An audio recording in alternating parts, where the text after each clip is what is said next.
Ageless. Mniej wieku. No, to byłoby fajnie, jak Benjamin Button, być coraz młodszym. Bardzo ciekawy przypadek. Być coraz młodszym i młodszym, aż...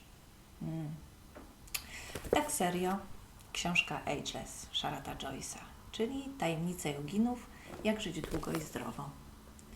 Sharata Joyce'a znają wszyscy, którzy praktykują asztangę. To wnuk Patabiego, wielkiego mistrza z Mysore. Co roku przyjeżdżają do Sharata jogini z całego świata, żeby popraktykować pod jego okiem. Choć nie wiem, jak w tym roku.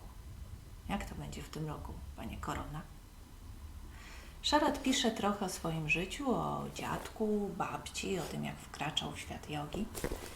W dzieciństwie był bardzo chorowity. Jest przekonany, że wyzdrowienie zawdzięcza jodze.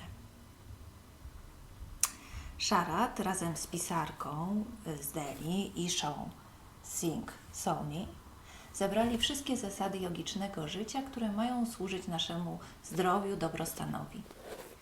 Faktem jest, że wielu mistrzów jogi żyło długo. Sam Pattabhi żył tylko 93 lata, Iyengar 96, ale już Krishnamacharya 101, a Indra Devi 103. To może warto ich posłuchać. I nie tylko posłuchać, ale i wprowadzić w życie. Niestety postępowanie według tych wszystkich zasad wymaga ogromu dyscypliny.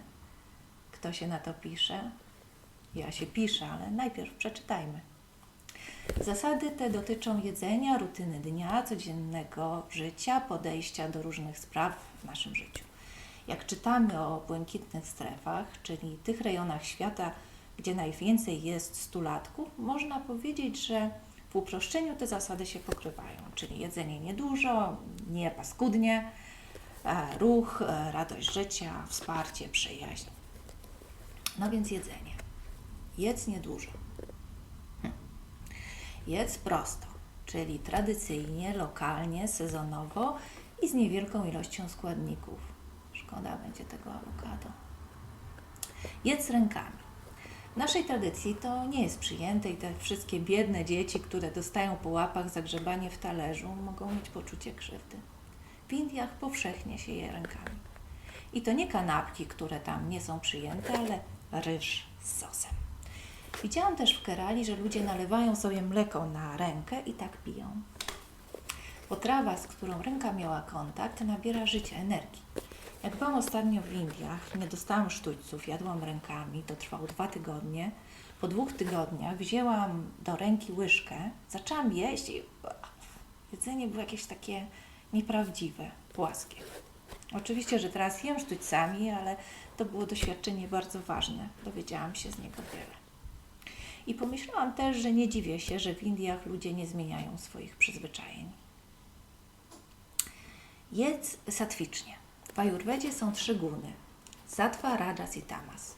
Jedzenie tamasowe jest obciążające, osłabiające. To są na przykład potrawy tłuste, nieświeże.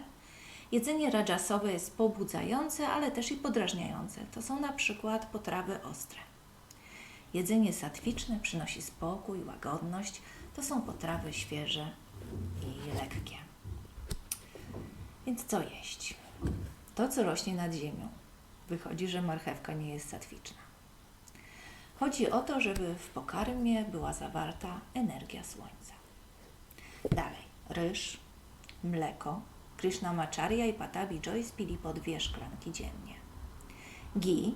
Pattabhi mówił, że masło klarowane rozbudza inteligencję. No. Kiszonki. Kiszonki wspierają trawienie, to wszyscy wiemy. Kokos. W kuchni indyjskiej nierzadko pod stołem znajdziesz stos kokosów. Dżagery.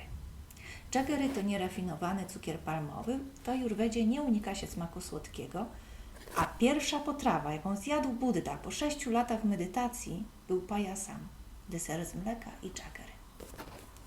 Czego nie jeść? Cebuli i czosnku. Sytuacja jest taka, że kiedy Wisznu odrąbał głowę demonowi Rahu, z jego krwią wypłynął czosnek. No kto by to jadł? No i mięsa. Jogini unikają mięsa, bo jedzenie mięsa jest sprzeczne z zasadą ahimsy, czyli niekrzywdzenia. Dalej, styl życia. Brahma muhurta. Wstawaj wcześnie. Najlepiej 1,5 godziny przed świtem. To czas, który Wedy nazywają Brahma Muhurta. Czas twórcy, czas spokoju, ciszy, kreatywności, no i podobno długowieczności. Szarac wstaje o 1:00 w nocy, wykonuje praktykę własną i o 3:30 zaczyna nauczanie. Modlitwa. Nie musisz być religijny, żeby się modlić, mówi Szarat. Jego zdaniem w modlitwie nie chodzi o kontakt z bóstwem, tylko o taki rodzaj poddania się sile wyższej, docenienie jej. No i jak mówi Szarat, modlitwa to joga dla umysłu. Czystość. Saucza, jedna z nijam, czystość ciała i duszy. Tutaj Szarat mówi o postach, oczyszczaniu z toksyn. Proponuje dzień postu co 2 tygodnie. W tradycji ajurwedy są też krije, dzięki którym oczyszczamy wewnętrzne organy. Niektóre z tych metod stosuję. Należą do nich meti, mam tutaj, meti płukanie nosa. Bierze się taki dzbanuszek, do niego wlewamy wodę z solą i do dziurki do nosa. A Kapalbhati to jest technika oddechowa polegająca na spinaniu brzucha w czasie wydechu. Oczyszczaniu służą również asany, kiedy w czasie praktyki pocimy się, usuwamy z ciała toksyny. Kąpiele olejowe, a także masaże olejowe głowy, stóp i całego ciała. Dalej, oddech i medytacja. W Indiach mówi się, że im dłuższy oddech, tym dłuższe życie. Każdy z nas bowiem rodzi się z zaplanowaną liczbą oddechów. A więc, jeśli wydłużamy oddech, przedłużamy życie. Szarat zaleca praktykowanie pranayamy, szczególnie nadi shodhana, czyli oddechanie naprzemienne oraz ujjayi. No i oczywiście medytacja. Uspokojenie, wyjścia z kołowrotka zdarzeń, skupienie się na swoim wnętrzu. Dalej, śpij dobrze. Zadbaj o to, żeby spać w ciemności, nie za dużo i nie za mało. Chodź boso. Chodzenie z boso to połączenie z ziemią, bliskość z naturą. Poza tym jest przyjemne. Ja chodzę boso, kiedy tylko się da. Detoks internetowy. Raz w tygodniu odsuń media społecznościowe, nie używaj internetu. No i karma yoga. Karma znaczy działanie. Pod pojęciem karma yoga znajdują się działania na rzecz innych bez oczekiwania zapłaty czy wdzięczności. Pomaganie innym służy nie tylko tym, którym pomagamy, ale i nam. Podaje nam spokój, lekkość, poczucie sensu życia.